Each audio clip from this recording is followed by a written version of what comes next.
Assalamualaikum dan salam sejahtera kepada para penonton sekalian. Saya Fazila selaku moderator hari ini. Terima kasih saya ucapkan kerana bersama kami dalam forum khas yang membincangkan isu yang semakin membara dalam masyarakat, iaitu buli bukan lagi isu disiplin, kini jenayah berat. Baru-baru ini, Sinar Harian 2024 menerbitkan sebuah artikel dengan tajuk yang sama, membicarakan bagaimana kes buli kini bukan lagi dianggap sebagai masalah disiplin biasa, tetapi sudah mencapai tahap penjenayah berat yang menggugat keselamatan dan keharmonian masyarakat. Kes-kes buli yang kita dengar pada hari ini semakin serius. Ianya bukan sekadar ejekan atau tolak-menolak di sekolah, tetapi melibatkan penderaan fizikal, penghinaan dalam talian, malah ada yang berakhir dengan kehilangan nyawa. Sebagai contoh, kes yang tular baru-baru ini iaitu kes Zara Khairina yang telah dibunuh oleh rakan-rakannya di asrama sekolah. Kes ini sedang disiasat oleh PDRM dan pihak hospital.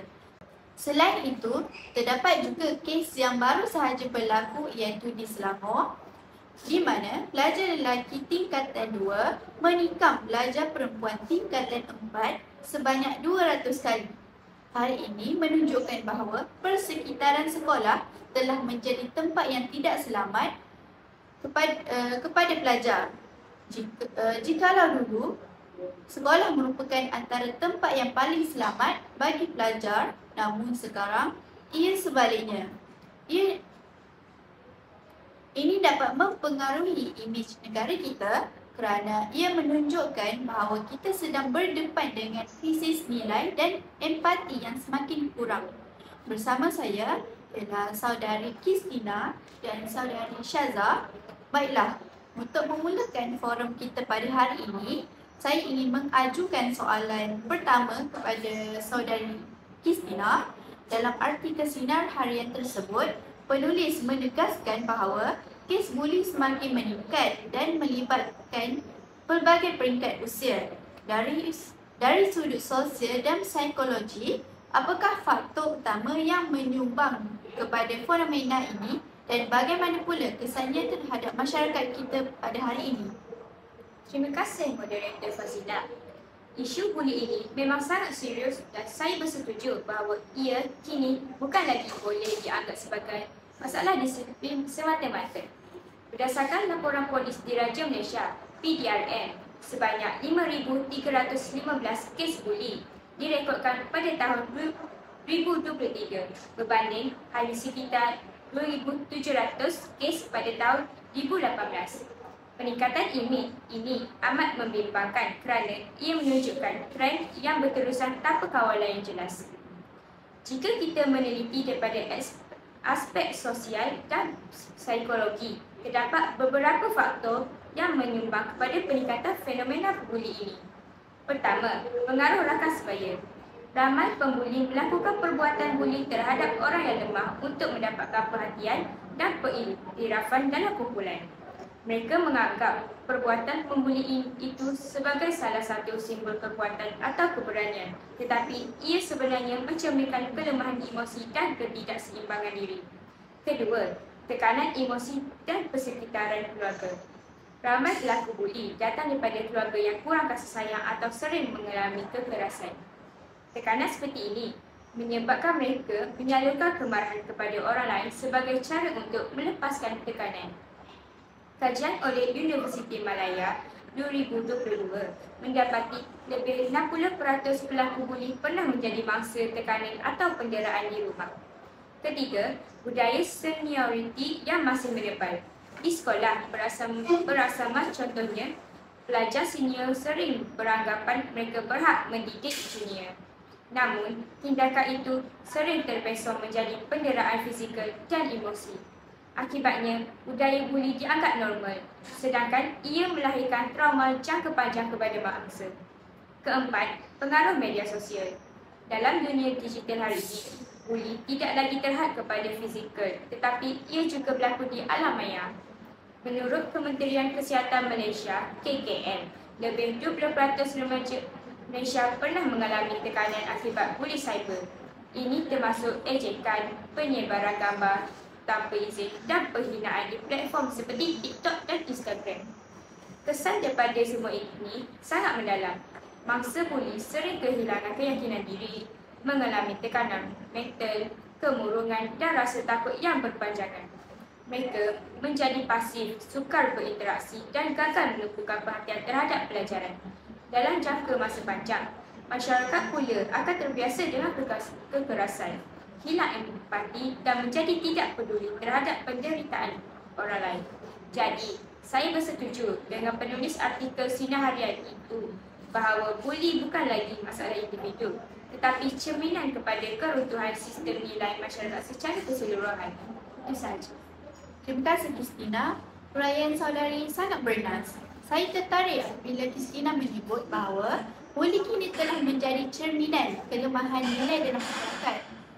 Dalam erti kata lain, apabila kita membiarkan budaya menghina, mengejek dan memperkecilkan orang lain berakar dalam kehidupan seharian, kita sebenarnya sedang menormalisasikan keganasan dalam bentuk yang halus. Saya juga ingin menambah bahawa dalam konteks digital, buli menjadi lebih berbahaya kerana ia berlaku tanpa batas masa dan tempat. Menurut laporan KKM 2023, 1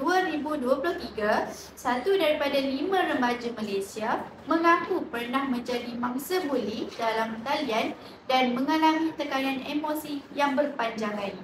Ini jelas menunjukkan betapa pentingnya pendidikan empati digital supaya pengguna media sosial tahu berfikir sebelum menaik dan beradab ketika berinteraksi. Saudari Christina juga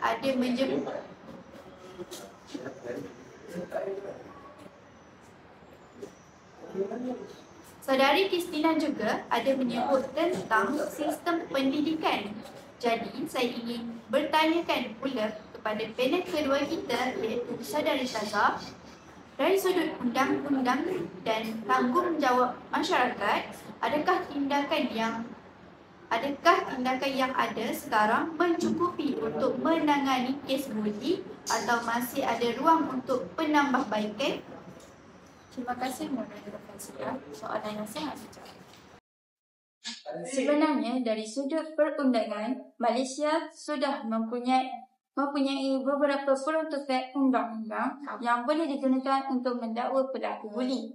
Contohnya, di bawah Kanun Keseksaan Seksyen 323 dan 506, pelaku yang menyebabkan kecederaan fizikal atau ugutan boleh dihukum penjara ataupun denda. Bagi kes buli cyber pula, ia boleh didakwa di bawah Akta Komunikasi dan Multimedia 1998, iaitu Seksyen 233 yang memperuntukkan hukuman terhadap penyalahgunaan media sosial untuk menghina, mengugut atau memalukan orang lain. Namun begitu, permasalahan yang timbul ialah kesedaran dan pelaksanaan undang-undang ini masih lemah. Ramai pelajar dan ibu bapa yang tidak tahu bahawa perbuatan seperti menghina orang di TikTok atau memuat naik gambar orang lain tanpa izin sebenarnya adalah satu bentuk jenayah yang mereka boleh dikenakan tindakan mengikut Undang-Undang Malaysia. Selain penguatkuasaan undang-undang, kita juga perlu menanam nilai pencegahan melalui pendidikan dan intervensi awal. Sebagai contoh, sekolah, universiti dan institusi latihan perlu memperkenalkan modul pendidikan karakter yang berasaskan empati, hormat dan komunikasi beradab. Tambahan pula, peranan ibu bapa dan komuniti tidak boleh dipandang rendah. Ibu bapa harus menjadi model yang menunjukkan tingkah laku yang positif pada anak-anak mereka, kerana anak-anak mereka akan menyertai setiap perbuatan mereka.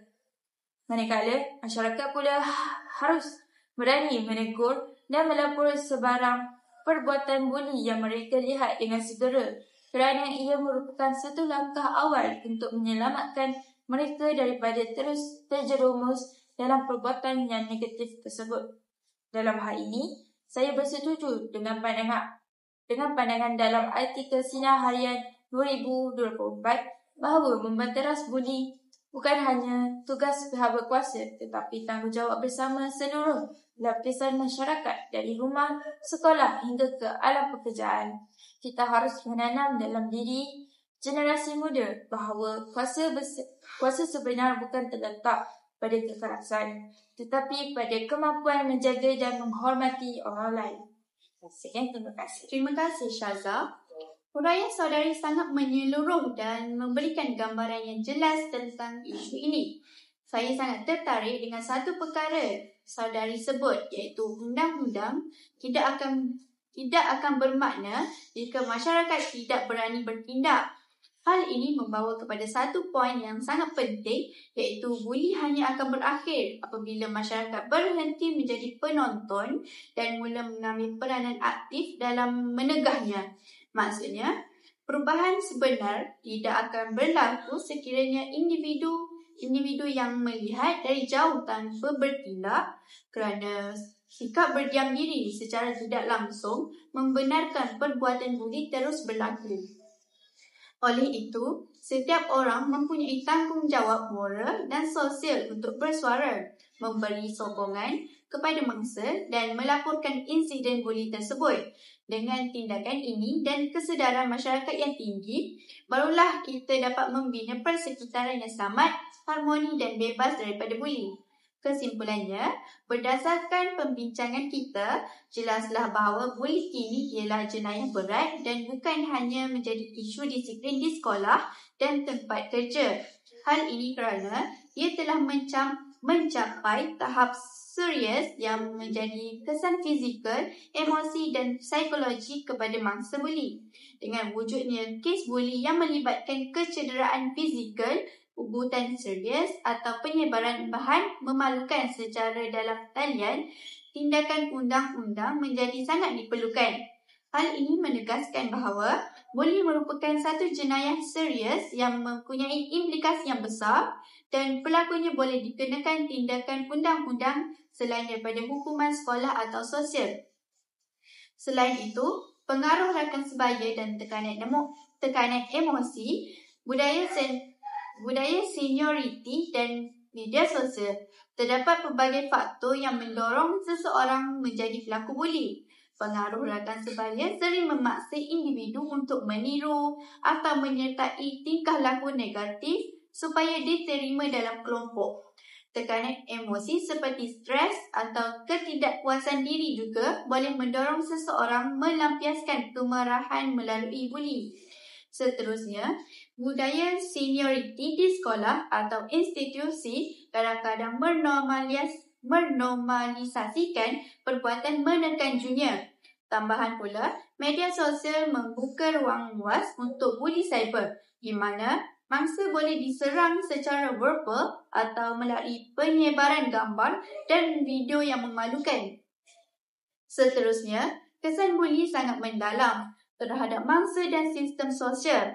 Buli meninggalkan kesan yang bukan sahaja dapat dirasai oleh mangsa, tetapi juga memberi impak kepada masyarakat serta keseluruhan.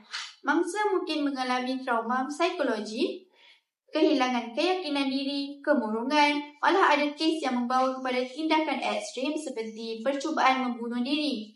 Sistem sosial juga terjejas kerana budaya takut, sikap tidak peduli dan ketegangan sosial akan timbul apabila buli tidak dibendung, menjadikan persekitaran sekolah, kerja atau komuniti tidak selamat dan kurang harmoni. Di samping itu, pendidikan nilai dan empati perlu diperkatakan di sekolah. Sekolah perlu memainkan peranan utama dalam mendidik pelajar tentang nilai murni, hormat menghormati dan empati. Program pendidikan nilai yang konsisten boleh membentuk pelajar yang sensitif terhadap perasaan orang lain dan menyedari akibat buruknya aktiviti membuli.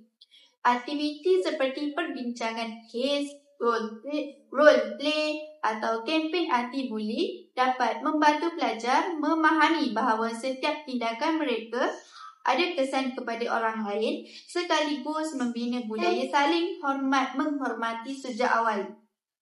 Akhir sekali, undang-undang dan kesedaran masyarakat mesti disegerakkan seiring tindakan undang-undang sahaja. Seiring tindakan undang-undang sahaja tidak mencukupi untuk menangani buli masyarakat, dan masyarakat pula berperanan secara aktif. Kesedaran masyarakat tentang kesan buli, keberanian dan untuk menegur atau melaporkan insiden dan sokongan terhadap mangsa adalah elemen penting. Gabungan antara perundangan yang tegas dan kesedaran sosial dapat mewujudkan persekitaran yang selamat di mana buli tidak dibenarkan dan semua individu mempunyai tanggungjawab moral untuk mencegahnya. Semoga forum ini membuka mata kita semua bahawa memerangi budaya buli bukan tanggungjawab satu pihak sahaja, tetapi ia merupakan tanggungjawab bersama.